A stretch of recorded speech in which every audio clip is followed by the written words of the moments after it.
तो दोस्तों flare writing industry limited ने अपने क्वार्टर 2 के नंबर को डिस्क्लोज कर दिया है। तो चलिए देखते हैं क्या है क्वार्टर 2 के अंदर, क्योंकि डाटाबेस के लिए यहाँ पे लाख्स में है। मैं आपको क्रोस में कन्वर्ट करके समझाता हूँ कैसे क्या हुआ है।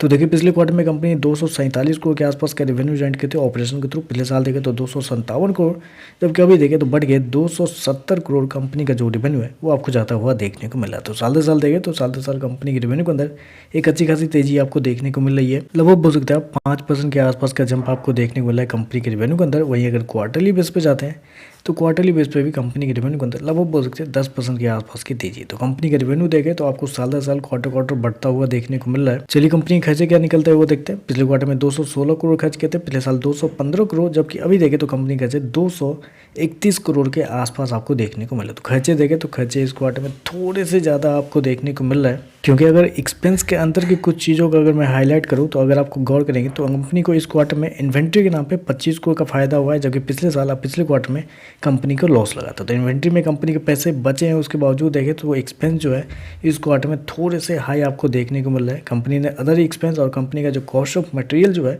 वो इस क्वार्टर में थोड़ा ज़्यादा अमाउंट में बढ़ता हुआ देखने को मिल रहा है। चलिए कंपनी का प्रॉफिट क्या निकलता है वो देखते हैं।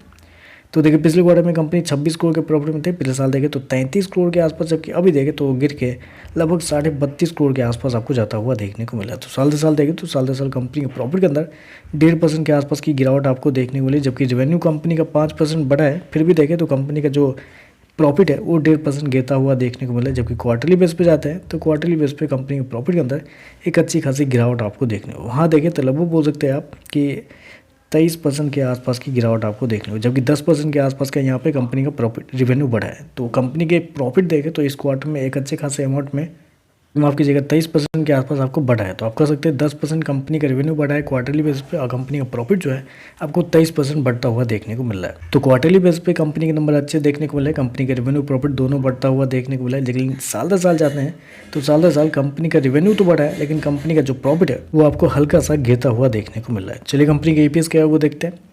पिछले क्वार्टर में 2 रुपये 51 पैसे, पिछले साल देखें तो 3 रुपये 57 पैसे, अभी देखें तो 3 रुपये 12 पैसे के आसपास आपको देखने को मिला। तो ओवरऑल देखा जाए तो साल दर साल आप कह सकते हैं कंपनी के नंबर थोड़े से मतलब एवरेज टाइप के लग रहे हैं, क्योंकि रेवेन्यू बढ़ा है, प्रॉफिट गिर रहा है। इसका मतलब कंपनी की जो मार्जिन है वो आपको इस क्वार्टर में गिरते हुए देखने को मिला। हालांकि क्वार्टरली बेस पर अच्छे हैं, तो देखते हैं मार्केट का कैसा रिएक्शन आपको देखने को मिलता है।